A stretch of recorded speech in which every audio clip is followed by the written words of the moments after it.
Santapan Harian Rabu 21 Mei 2025.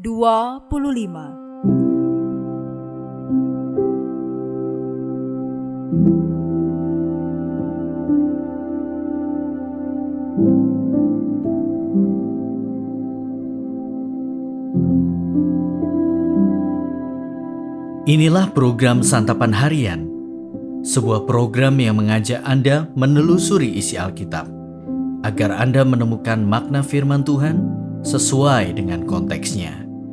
Santapan Harian tertuju bagi Anda yang ingin memiliki kehidupan rohani yang segar, kuat, dan sigap.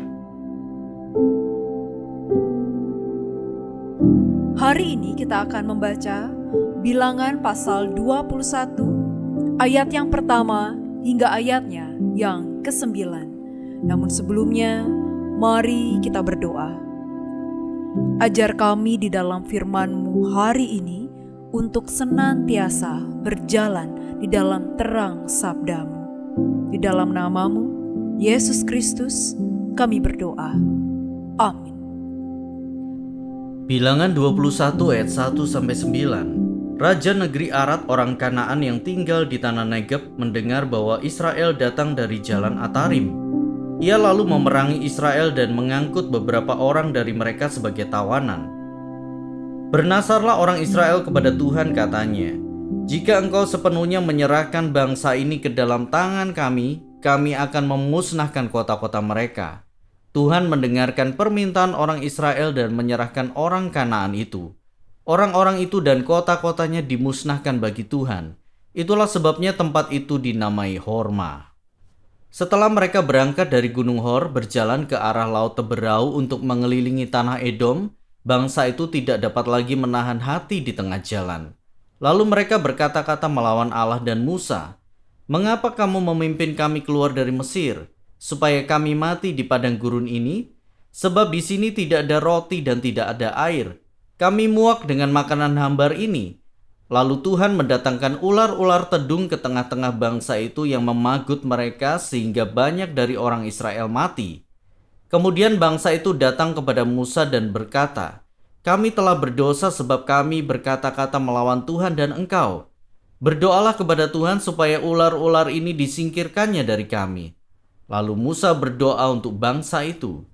Berfirmanlah Tuhan kepada Musa, "Buatlah ular tedung dan taruhlah pada sebuah tiang. Setiap orang yang dipagut tetapi melihatnya akan tetap hidup."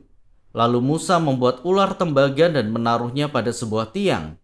Jika seseorang dipagut ular tetapi memandang kepada ular tembaga itu, maka ia tetap hidup.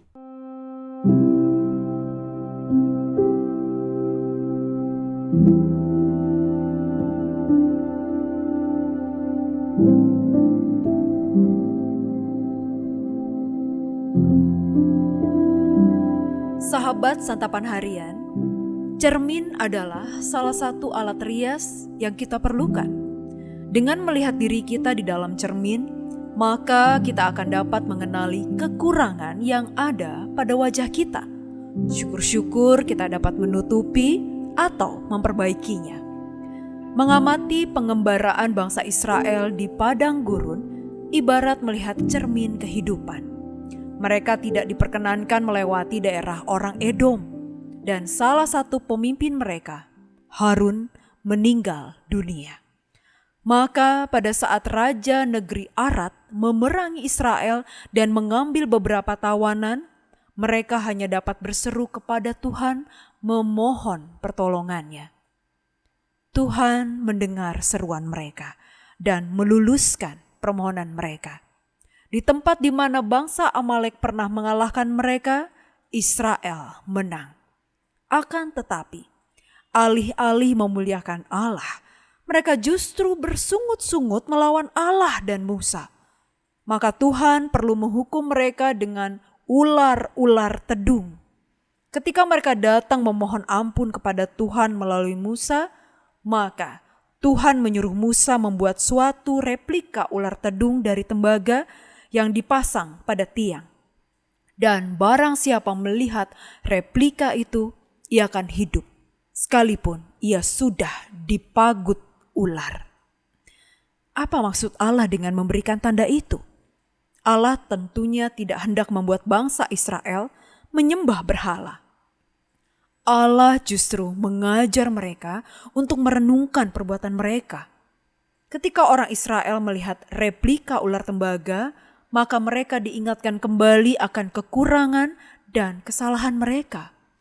Ular tembaga itu berfungsi sebagai cermin kehidupan yang membuat bangsa Israel mengenali pemberontakan mereka. Melalui sarana itu, bangsa Israel dipanggil untuk berbalik kepada anugerah Allah yang memberi mereka kehidupan, kekuatan, dan kemampuan untuk menjalani kehidupan. Hari ini ketika kita membaca peristiwa bangsa Israel dan ular tembaga, mari kita sekali lagi mengucap syukur bahwa Allah yang kita sembah adalah Allah yang mampu mengubah pergumulan kita menjadi kekuatan kehidupan. Mari kita berdoa. Bapa terkasih, berikanlah kami kekuatan dan keberanian untuk merelakan hidup kami dan mempercayakan hanya kepadamu. Di dalam nama-Mu Kristus, kami bersandar di dalam anugerah kasih-Mu. Amin.